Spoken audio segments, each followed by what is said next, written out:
Going behind the mic this week with the voice of the Western Illinois University Leathernecks, Scott Kornberg. Scott, welcome to the show. Thank you. I know it's a hectic time of year for you, so thank you for taking the time to join me. Well, it's an honor to be on with you, Kelly, so thanks so much for asking me. I really appreciate it. Absolutely. Well, I think, a lot of people obviously know you as the voice of Western Illinois, but what they don't realize is that you're also the voice of the Myrtle Beach Pelicans, which is a minor league team for the Chicago Cubs organization. So, first of all, what state are you in right now, and what is the juggling act like right now at this point of the season? Well, I'm actually in South Carolina, but the last few days have been kind of hectic. So on Wednesday, after our baseball game, we played the Lynchburg Hillcats at home. They're a team in Virginia, Cleveland Indians affiliate.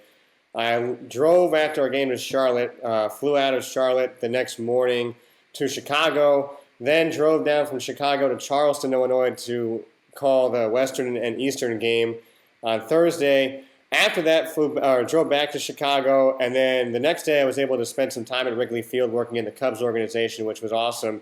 And then after that, I flew back to Charlotte at like 1:30 or 2 a.m. My tire popped in the middle of the highway, so I had to... Yeah, it was kind of a crazy day. The next morning, I got all that taken care of, drove up to Virginia to meet the Pelicans again, finished the regular season yesterday, and then I drove back to South Carolina last night, and here we are. So we start the playoffs tomorrow in South Carolina, thankfully, and we'll go back to Virginia on Thursday. You were originally from New Jersey, so who are some of your early childhood influences in broadcasting? And was there a seminal moment that you decided this is what I want to do for a living?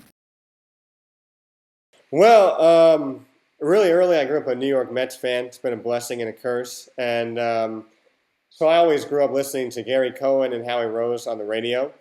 Probably my earliest memory of like really listening to sports. Apparently my parents used to say I would imitate the announcers when I was like a baby.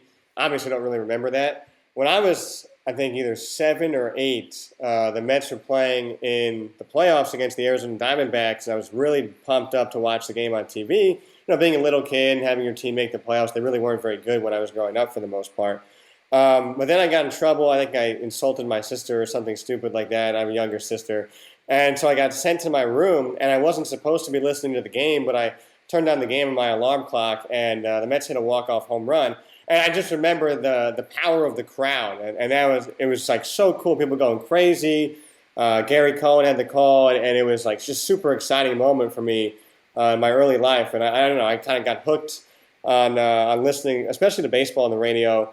My favorite team, the Mets, growing up, and that's really probably my biggest influence. My favorite broadcaster, if people care, is Vince Scully. I mean, I think he's the best. But growing up in New York and New Jersey, I really couldn't listen to him at all until MLB at Bat App came out a few years ago. I remember the first time listening to him, I was actually home from college on summer break, and the Dodgers were on MLB Network. We had just gotten MLB Network, and so I was like, I want to see what this Vince Scully guy is all about. And so I turned on the game, and I was like, he's probably not going to be very good. It was in commercial. They come back, and they showed a full moon, and he didn't say anything for like a few seconds. And then all of a sudden, he goes, isn't it amazing to put a man up there? And that was all I needed to hear, and I was hooked after that. So those are probably my biggest influences. Growing up with those Mets broadcasters, they obviously have a very, very rich tradition, and I've kind of adapted listening to different people. And to me, especially with this being his last year, Vince Scully is the best of the best of the best, and the best there ever will be after he's gone. You're in your third year as the voice of the Leathernecks. You're 25 years old now, but you're one of the youngest broadcasters in the country, really, to serve as both a lead announcer for a Division I school and a minor league team. And so I wonder, how do you view that role and that responsibility? And, do you put extra pressure on yourself to prove yourself? No, I just had to kind of be me. You can't really put extra pressure on yourself. It's a difficult job, but and if you were to do that, you'd maybe force some things in the moment. I just had to be myself whenever I'm on the air. I know that I have pretty crazy preparation techniques that I study, quite frequently and probably I think more than anybody else. And so I think that kind of just puts me, where I'm at. I can't really think about that stuff, how young I am. I know a lot of people when I go to games, especially in Western Illinois, will travel around. I guess I look a little bit young, that they think I'm still a student. And that's a nice compliment to get. Yeah. Most of the time, the guys in the minor leagues are pretty young, so people understand where I'm coming from there. But yeah, I just had to be myself on the air and off the air, and just make sure that I've prepared enough for each broadcast that I feel confident going in. So speaking of the preparation that you speak of, take me through a typical week. Like, for example, this week, your Western's getting ready to play NAU. What's the typical process you go to leading up to the game? Well, this week is a little crazy because we were also in the playoffs for baseball. But for football, I probably prepare these charts. I actually have my backpack here. I could probably show you for those who are watching on video. But I prepare these charts. Essentially, it has the depth chart of of Western Illinois and the team that we're playing. And so I pretty much go through and I'll Google everybody and see if I can find any kind of interesting stories. I always have this philosophy that people like to hear about people. And so I'll kind of Google everybody and see, wow, is this, for example, Western Illinois is a defensive lineman who is an organ donor, and he donated something last year through a program at the school. So it was really, really interesting kind of personal story that I think people are interested in hearing about, more so than just basic numbers of how many tackles he had last year. He had 7 tackles, but that's a really, really cool human interest story. So I always like to try to find those stuff. For example, I think a couple years ago, one of Western's opponents was a defensive lineman who started off his own cancer charity foundation because his mom had cancer, and it was a way to help her fight it. I thought that was really, really neat to bring up during the broadcast. But I'll go through the whole depth chart. I essentially use a manila folder, and I color code everything. It's got all the numbers, height, weight, where they're from, where they went to high school, if they transferred. I have stats on there. I have any kind of human interest stuff, and then I'll use the front and the back for just basic team stuff. And that's just kind of how I go through. It takes a really long time. It takes about 30 hours or so to do that, but I really probably only use about 10 to 15% of it, but I'd rather have it there just in case. So that's kind of what I do to prepare for football. I use kind of a similar thing for basketball. For baseball, I use, because the rosters can always change literally every single day, and we play 140 games. So I don't use a manila folder because I would have to change that every single day and just don't have the time. One of the guys I know who I was able to network with in the major leagues, he said a lot of people use this program called Microsoft OneNote, and it's actually really, really cool. You could type in it, you could drag in images. So I have every single team like a different kind of OneNote folder per se, organized by pitchers, players, and coaches. And I have, again, I'm really big on telling stories, and baseball really gives you that opportunity because it's much slower paced than especially basketball and to an extent football. And so I just have that stuff in there that I can refer to. If, for example, Lynchburg has a really good third base, or Salem has a really good third baseman, Rafael Devers. And a story I'll probably tell at some point during this next series when we play them in the playoffs is about when he was growing up. He used to have a horse that had one really bad leg, and his mom didn't want him to ride the horse. And so he would get up really early at 4:35 in the morning every day before his mom got up. So he would ride the horse to where he'd be going to play baseball every single day. He'd play there until 6, 7 o'clock at night, ride the horse back home. He would get in trouble, but he never got hurt riding the horse. So I think that's kind of a neat story. I kind of have stuff from everybody in there. Especially I like to talk about the visitors too. I think that they are neat for our listeners to find out about. Obviously, I'm the Pelicans and the Leathernecks broadcaster, so those guys take priority. Western has a new football coach this year in Charlie Fisher. And so what are your early impressions of him and how the team is adjusting to his coaching style? Well, I'm a huge Charlie Fisher fan. Part of the things we bonded over, he's a huge baseball fan. And so last week when I was actually in Illinois, the next day I went, I'm fortunate to work in the Cubs organization, very lucky.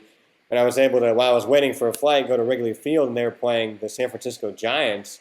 And I guess he had found out about that through our SID, and he was really pumped about that. He's a huge Giants fan. So one of the things we bonded over is baseball. But he is, Coach Bob Nielsen is great. He was a remarkable person to work with. He's a tremendous coach. And South Dakota has themselves a really heck of a football coach. But he was a really, really different guy than Coach Fisher. Coach Nielsen was all buttoned down all the time. very, very serious. And Coach Fisher is extremely personable, very, very warm guy. And so he's really, not just on me, I'm not really all that important of a person, but on the Macomb community, which is the most important part. I mean, he has really rubbed a lot of people the right way because he's so warm and because he's willing to talk to people and go out of his way to make things work in the community and to really make sure that there is a positive presence of mind about the Western Illinois football program. And I think that's made a huge impression on myself and on everybody else in the community so far. Yeah, that's especially important since he's in his first year, to make that mark on people. The Leathernecks returned to the playoffs last year. They cruised in their opener last week over Eastern Illinois, and I know they have some key skill guys back, and obviously you guys are getting ready to face Northern Arizona University this weekend. And so handicap the season for us a little bit and whether you think this team can get back to the postseason. Well, that's going to be tough. I mean, the Missouri Valley Football Conference is so good. But you know what? I mean, this team also, I think, is almost overlooked. They have a ton of talent coming back. I mean, you talk about returning starters. There's obviously a ton of those guys coming back, 18. But there's so many guys who aren't technically a starter who play significant roles on this team. And so I think that people think about the coaching change. And obviously there's concerns with every coaching change. And I think one of the most interesting things to me is that they're starting a new quarterback this year for the most part. Trenton Norvell was really their guy the last 3 years, and he was a really pretty high recruit.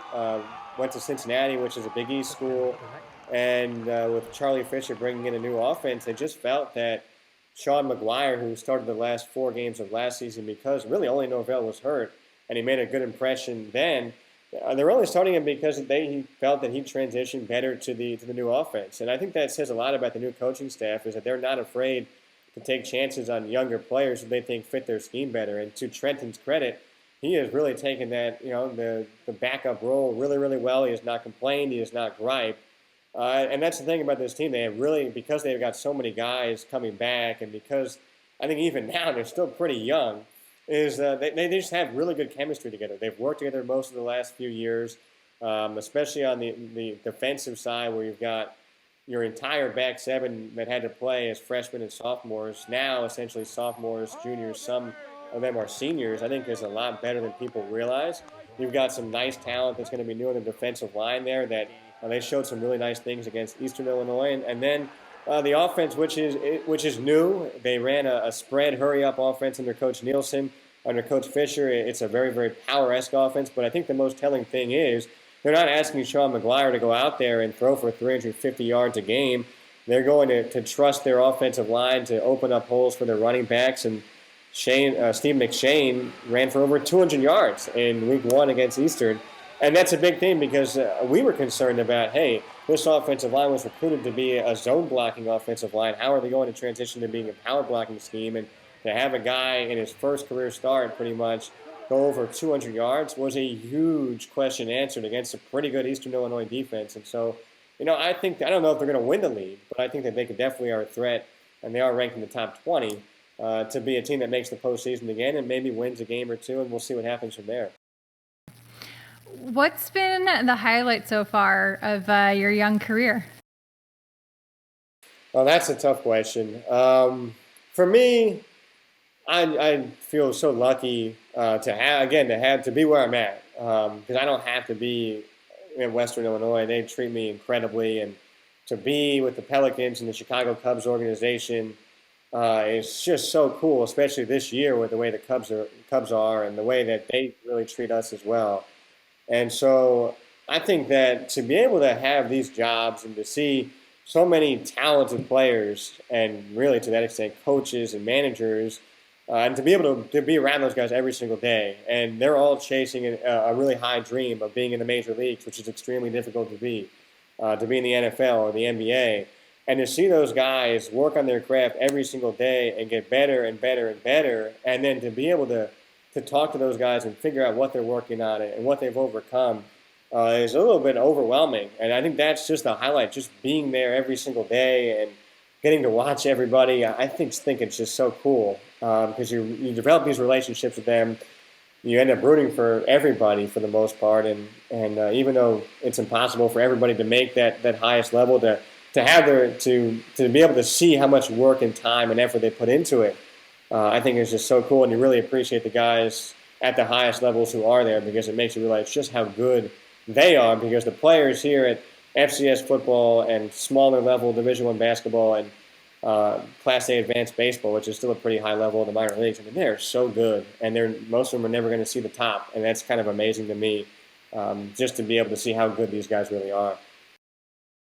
I think versatile is maybe the best way to describe you, besides calling, the big three sports. In the past, you've called soccer, you've called field hockey, you've called softball.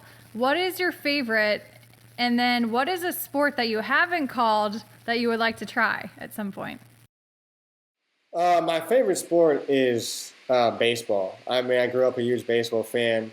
I love the rhythms of baseball. I love the fact that it's there for you literally every single day in the summer. And then when the weather gets cold and it seems like you need it the most, it goes just like that. And I think that, to me, baseball is kind of like life. Like sometimes you wake up in the morning and you go to the grocery store, you go to work, and there's every so often a crazy thing that happens. Sometimes it's really, really good. Like there's a great deal at the grocery store. You just happen to come across somebody and you end up meeting somebody really, really exciting, and you end up going on a date or whatever it is. Or sometimes it's really bad, like you pop your tire. But I mean, that's kind of like baseball to me. Like sometimes you get a walk-off home run. Also, sometimes you got to sit through 3 mid-inning pitching changes or something like that. So I think that's the great thing about baseball, or sometimes you're the team that gets walked off on, is that every so often what makes the sport great is that you sit through those crazy pitching change innings, and you sit in line, going through the drive-through or whatever, and it takes forever. But what makes baseball great is those crazy moments, and they just kind of pop out of nowhere. So I just love the sport for that. I do love basketball, too. I love the rhythm of basketball and the pace of basketball and how you can play so many different ways to get to your goal. I mean, there's teams that play fast. There's teams that play slow and small and big and whatnot, and different kinds of offenses and defenses. I really like that about basketball. And, of course, football, the strategy behind that is really, really exciting. And it's crazy how much goes into that. But baseball, to me, is number one, and I do like basketball probably second, and then football third. And I guess the sport I have not called that I would like to, and I don't know, maybe I'm saying this now, but I would love to try to call hockey, but it is so hard. I mean, I think basketball is fast-paced. Hockey is so fast-paced. It's free-flowing substitutions. I think it would help my skill set and my versatility, but I think that one day I would like to try it. I'm not a huge hockey fan, but I think it would be a pretty fun sport to call at the same time, albeit very difficult. I would agree with you, though. I think that is by far the most difficult to call because of the pace of it. So, I read that you have a 2% rule. And so if you could explain what that is and where it came from. The Extra 2% is a book that I read by Jonah Carey. It was really interesting. It was about the Tampa Bay Rays.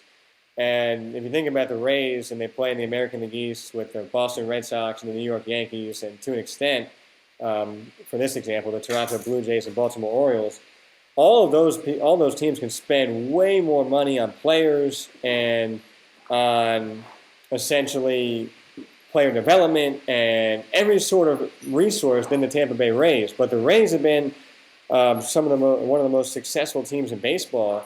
And it's because of this philosophy, and this whole book explained it, was the fact that the Rays feel that if they are 2% better in drafting and 2% better in developing their players and 2% better in coaching at the major league level and 2% better in scouting and so on and so forth, that you add all those 2% together, that allows them to compete with the Yankees and the Red Sox and the Blue Jays and the Orioles, teams that spend significantly more money than they do. And I was like, that's actually pretty smart. And the people who developed that philosophy worked on Wall Street. I think that one of the really cool things about the Rays is they have people they hire in really the business domain into baseball, which is really cool. It's very, very different than how baseball was, and they've kind of set a trend in that regard.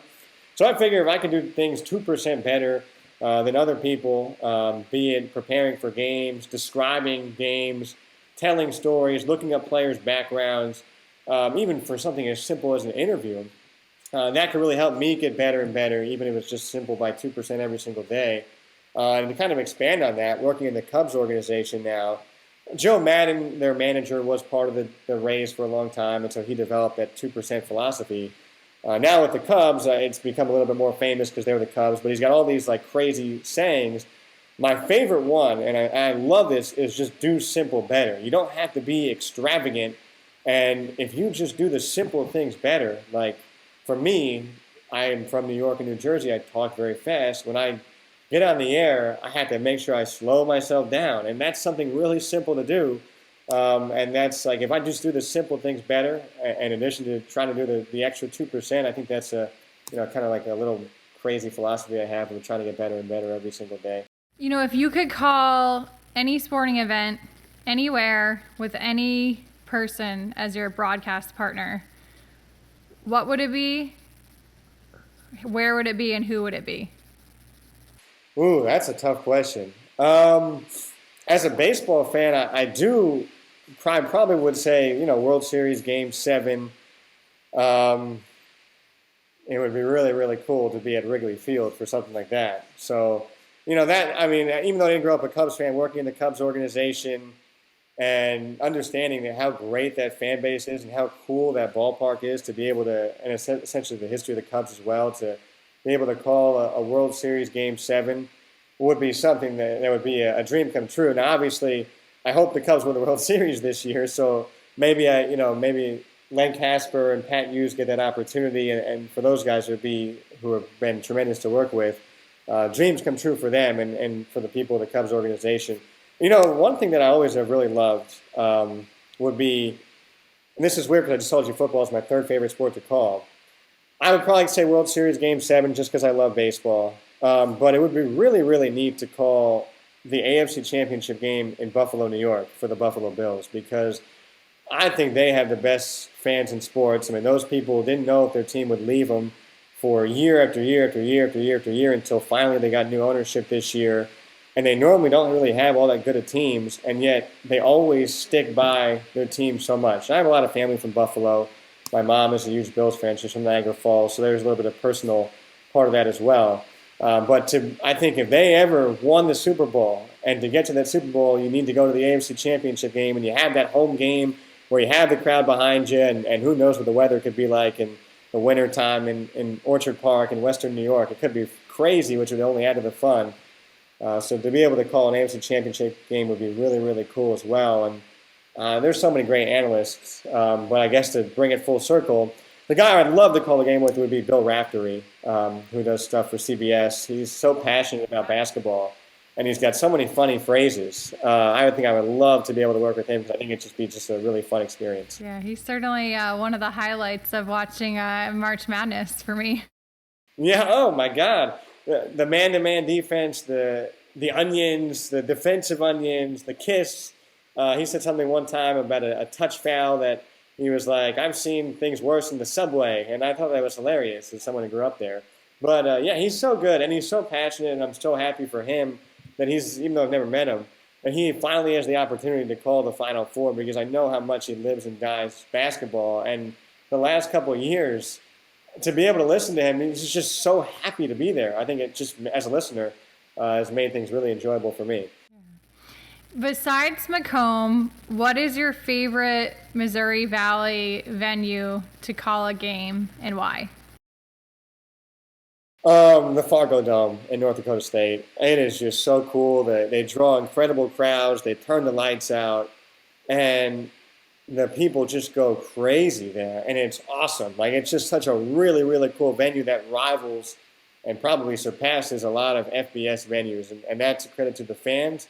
Also a credit to North Dakota State. They are grade A-plus professional in every single thing that they do, and they're kind of like the model, I think, for everybody in the conference. And so Fargo Dome is so awesome.